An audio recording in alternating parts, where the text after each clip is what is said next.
বসবাসের অযোগ্য শহর হিসেবে শীর্ষে থাকা ঢাকার জনজীবনের দুর্ভোগের নতুন মাত্রা যোগ করেছে নিত্য নতুন আন্দোলন। মসজিদের নগরী হিসেবে ঢাকা এখন নতুনভাবে পরিচিত পাচ্ছে আন্দোলনের নগরী হিসেবে। অত্যাধিক জনসংখ্যায় নাজুক ঢাকা এখন পরিণত হয়েছে একের পর এক আন্দোলনের কেন্দ্রবিন্দুতে। বিভিন্ন সংগঠন ও গোষ্ঠীর ব্যানারে এসব আন্দোলন প্রতিদিন শহরের বিভিন্ন জায়গায় শুরু হয়ে শহরের জীবনযাত্রাকে করে তুলছে বিপর্যস্ত। শুধুমাত্র রাজধানী ঢাকাতেই 5 আগস্ট থেকে এখন পর্যন্ত 137টি আন্দোলন অনুষ্ঠিত হয়েছে।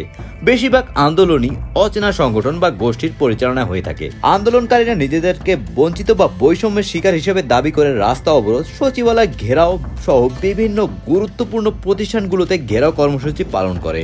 এমনকি একদিনের রাজধানীতে 17টি স্পটে আন্দোলনের ঘটনাও ঘটেছে, যা নগরবাসীর জন্য যানজট ও বিভিন্ন ধরনের ভোগান্তির সৃষ্টি করেছে। রাজনীতি বিশ্লেষকরা মনে করেন দীর্ঘদিন ধরে এক পক্ষ সব সুযোগ সুবিধা লাভ করেছে এবং যারা পাননি তাদের বেশিরভাগই এখন আন্দোলনে নামছে। তাদের মতে বর্তমান সরকারের দুর্বলতা দেখে অনেকেই দ্রুত নিজেদের দাবি আদায়ের চেষ্টা করছে।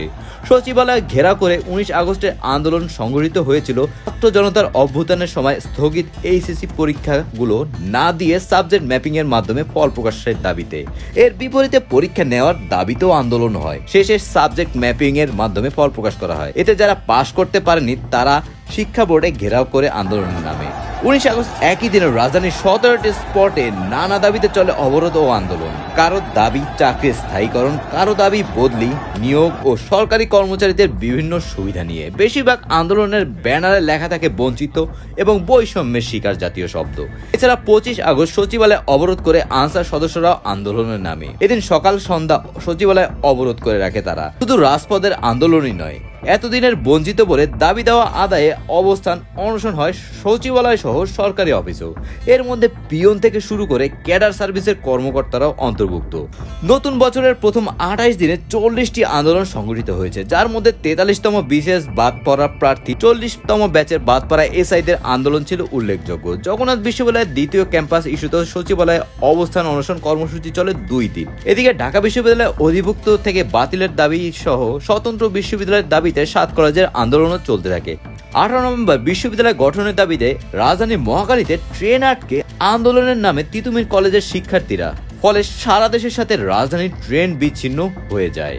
19 নভেম্বর ঢাকা মহানগর এলাকায় 3 দিনের মধ্যে ব্যাটারি চালিত রিক্সা চলাচল বন্ধ। আদালতের নির্দেশের পরদিনই রাজধানীতে সড়ক অবরোধ করে প্রতিবাদ জানান চালকরা। ব্যাটারি চালিত অটোরিক্সা চালকদের এই আন্দোলন চলে টানা 9 দিন। দিনের বিভিন্ন সময় সড়কে বিভিন্ন গুরুত্বপূর্ণ পয়েন্ট অবরোধ করে রাখে তারা।